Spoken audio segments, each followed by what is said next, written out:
Et depuis quelque temps, je me suis mis à sillonner pour voir le cœur battant de ce pays, examiner avec nos concitoyens pourquoi ça ne marchait pas alors que nous avions tous les moyens pour pouvoir réussir.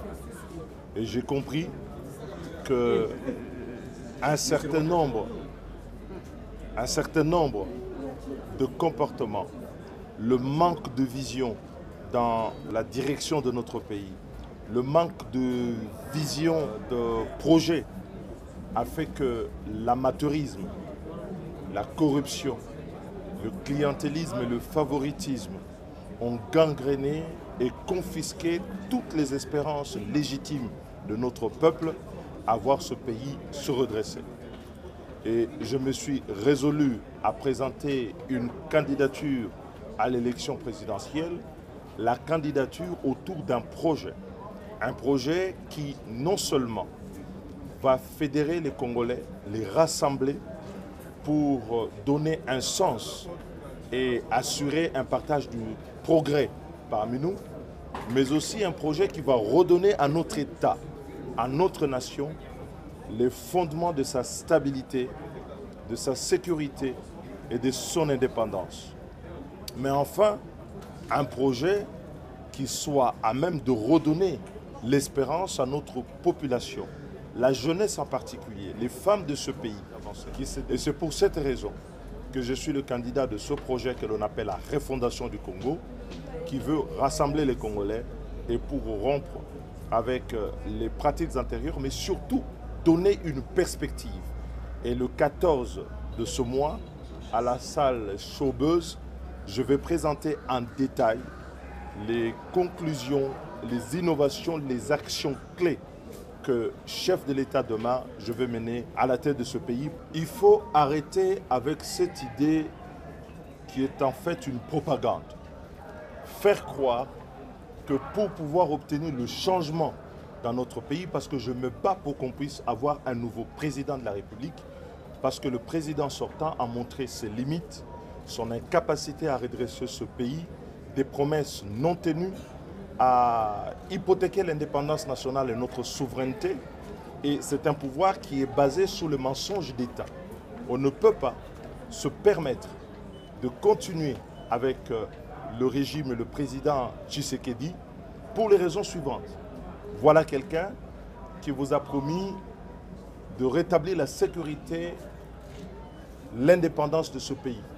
Nous nous retrouvons avec une indépendance jamais aussi compromise qu'aujourd'hui.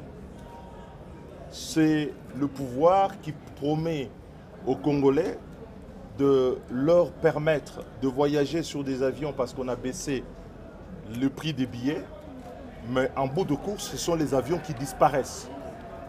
C'est le pouvoir qui, dans un mensonge, dit « nous allons faire la gratuité de la scolarité », mais il a tué l'école.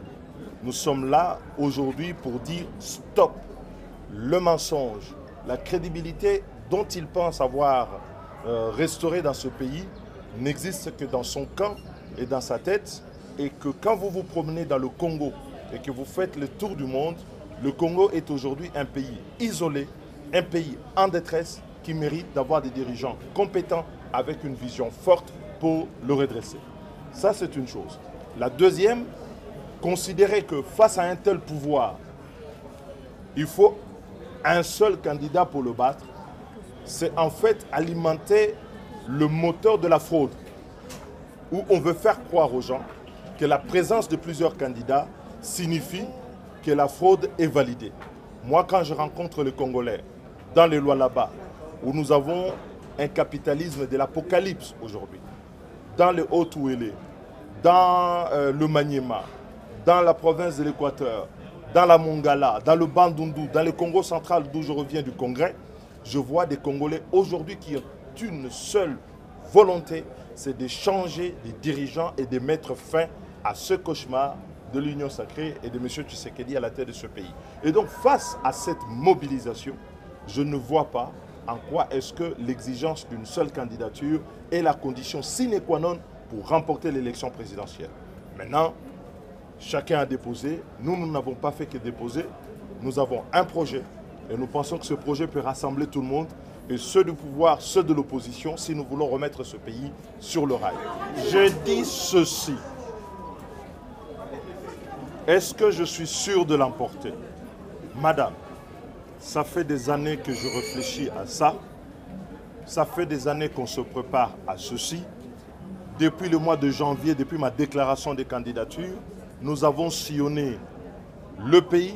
Nous allons continuer à le sillonner, à sensibiliser autour de ce projet qui est celui de la refondation. Nous avons l'expérience d'avoir réuni notre peuple sur des réformes majeures de ce pays, mais qui ont été gaspillées par une gouvernance de moindre qualité. Aujourd'hui, nous voulons nous-mêmes prendre le leadership et tout dépend des Congolais. Et j'ai foi dans mon peuple parce que je sais que la jeunesse nombreuse à qui s'adresse principalement ce projet de la refondation va faire le choix de ses intérêts. Et ses intérêts, c'est de redresser le Congo, de refonder ce pays, lui donner les fondements sur base d'une vision claire, de cesser de se réunir autour des individus, mais de se réunir pour une fois autour d'une vision sur l'avenir du pays. Et de ne pas céder aux anciens que l'on voit, que l'on entend, des gens qui appellent à des promesses qui ne sont pas tenues. Ou quand ils parlent de leur bilan, ils dressent le bilan d'un pays méconnu par des millions de Congolais. Les Congolais souffrent. J'ai fréquenté et j'ai circulé plusieurs provinces dans notre pays et je vois la souffrance de notre peuple. Nous pouvons y mettre fin par la rigueur, par le travail, par la vision. Le Congo n'est pas une exception par rapport à d'autres pays. Il faut qu'on se mette au travail.